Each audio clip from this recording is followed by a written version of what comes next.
I was born in 1980, May 3rd, and since then, when I started growing up, I grew up in a very poor family in a village. We even don't have hydro in the house, and we had small TV, and my dad used to take on his backpack, bring it to the village, to downtown, charge the battery, car battery, bring it home, and turn TV on. And I see a movie back in the day with Sylvester Stallone and Bruce Lee. And I said, one day I will be in North America. I don't know how, but I will be there. And today I am in North America. I want to say a few words before I start. One famous person said this way: put God first in everything you do. Everything I did, everything I have, it is by grace of God. It's God's gift for everything what I have. I've been protected and I've been safe because of God was always with me. Even when I dropped God, He was always beside me. So I don't care if you are a banker, if you're a millionaire, if you're a teacher, if you are an MBA guy or doctor, guess what? When you have to leave this earth, you won't take nothing with you. So I came to Canada in 2001, June 14, 11:45 a.m. The ship arrived in Halifax, Nova Scotia. I came in a shipping container as a stowaway from Italy. We almost died, and we knew we dying because we had tools to cut the shipping container to get out. We don't have oxygen, so our strength went down, so we couldn't work anymore. We knew we had no chance for escaping because it was so hot in this container. We did prayer, and the prayer was before death, because I experienced death. I know I'm dying. But God did a miracle. I'm here today before you, and I'm happy to speak for 10 minutes to share how I came to Canada and how I came to London from Halifax. So when the ship arrived that morning, we wasn't sure that we arrived in Canada. We didn't know that the first destination is going to be Canada. And meantime, in this container, the container was loaded full with wine. So when we got inside the container, the room, we had only 2 feet between ceiling and the boxes. So all of us, we had tools to get out from container, ropes, because if you end up on a 15-20 container high to get down on the ground on the ship. So in the meantime, we cut this container, we cut it all, we got out. We were right in the bottom of the shipping container. Well, at night time we came out because we don't have any more water, so we got water from the captain's office. We went on night and got some water. So we arrived in Canada. We had already hole cut, so when they unload containers, they go like left and right. And this guy who's guiding containers to come out, he saw that the container has a hole, and then right away containers stopped coming slowly, and it came where you walk. And we covered the holes. Imagine we stay in this container 17 days. Food only to survive, and the rest of the business you have to do there. So we didn't look that good, and we didn't smell that good. So this guy came, opened the hole, and one of the guys, he spoke English. And he asked if everybody's alive, and he said yes. So they brought container out, they kept it in the air. The special forces came because we could be terrorists. They didn't know what's going on in this container. Ambulances came, police, Halifax police. Helicopter came in the air and was live TV, was international, not only national.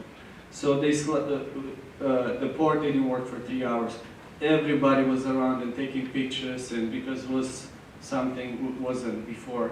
So they let container down, and we were greeted by police and special forces. So one of police officer came, and each of us, we had one blanket. So he asked for a blanket, we gave him blanket. We didn't know why he needs a blanket. So he put blanket on that opening where we got that window to get out from container. And he put blanket so when we get out, so we don't scratch ourselves. And I said, this is amazing. I've been in lots of other countries. I was beaten up by police because I was always illegal immigrants. I live in other 6 countries in Europe.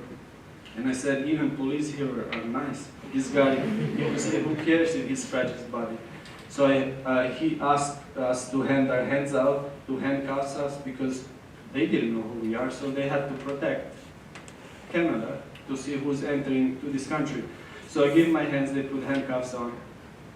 I had handcuffs before, so I had that experience because I was always smuggling myself to different countries. And when I walk out, I slide out through this hole, I move my hands, and handcuffs start tightening my hands, and hurts, and I said, ouch. And a police officer came to me, tapped me on the shoulders, took the key out, undid my handcuffs, and I said, wow, this is the best welcoming I got in Canada.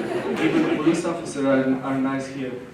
When we walk in, the police hold them away so they can get us into the homeless shelter. And I said, wow, this is amazing. I feel like I'm a movie star. When I was baby, I was watching those movies and said, one day I'm going to be there. So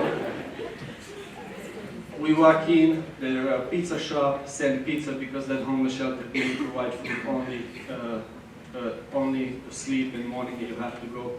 In the morning, everybody welcomed us, and they said, and those churches, the soup kitchens, right? They give food in those places, so we used to go and eat in those places. I didn't speak English, we were other 6 guys with me. Only one guy spoke English, and all of us, I speak other 7 languages, but I didn't have English.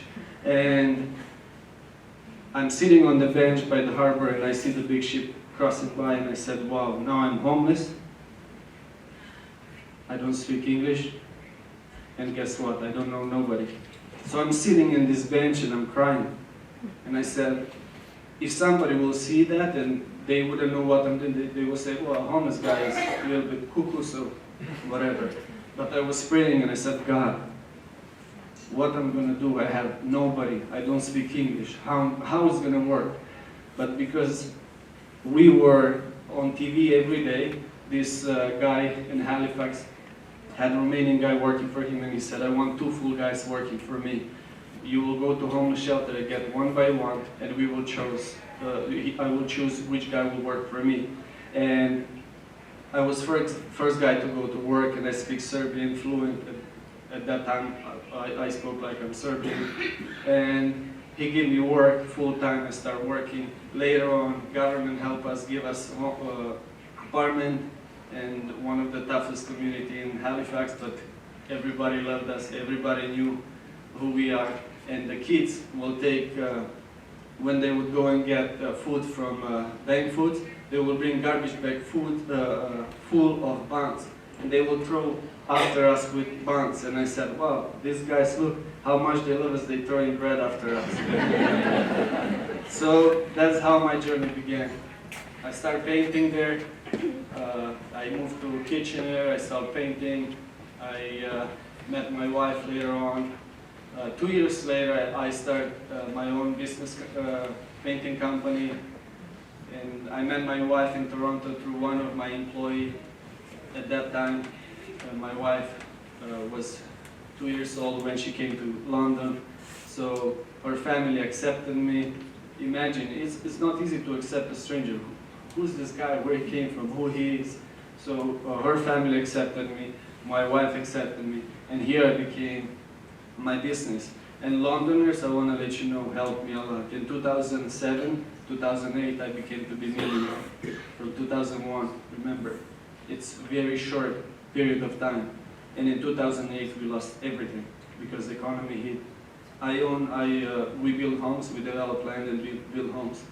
So we lost everything. But with Londoners, I will name 2 guys. There is lots of guys who helped me, but I will name two guys who helped me the most. Was Cobbs Bildall, Steve, and Wayne Dunn from County Heritage Forest Products. They invited me in 2008 to Steve's office, and at that time I felt the lowest in my life because I owned the money and I had no plan how I'm going to pay them. And to one guy I owed $500,000, to other guy $200,000. Everything I lost what we made in these years, and I made good money.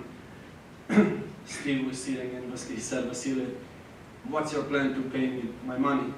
I said, I have no plan. And you should see his face. $500,000 in 2008 was a lot. Even today is a lot, lots of money. And Wayne asked me, how are you going to pay us? I said, I have no plan. but I said, I will tell you one thing. You know how I came to this country? I almost died. I prayed before I'm gonna die, and God didn't let that happen. And God promised me that I will pay every penny to my own money. And they smiled, but ironic smile, because yeah, you owe me $500,000, your God will help you, but I need my money. So time came, I paid him every penny with interest. I said, you don't want interest, I want to pay some extra money. I pay every penny. We start to integrate in community. Lots of Londoners helped me, and now we employ over 300 people in our company, and I have every country, from Africa, from India, European countries. And if some of those people don't speak English, somebody in our company it is who can speak their language. So we can help each other to grow.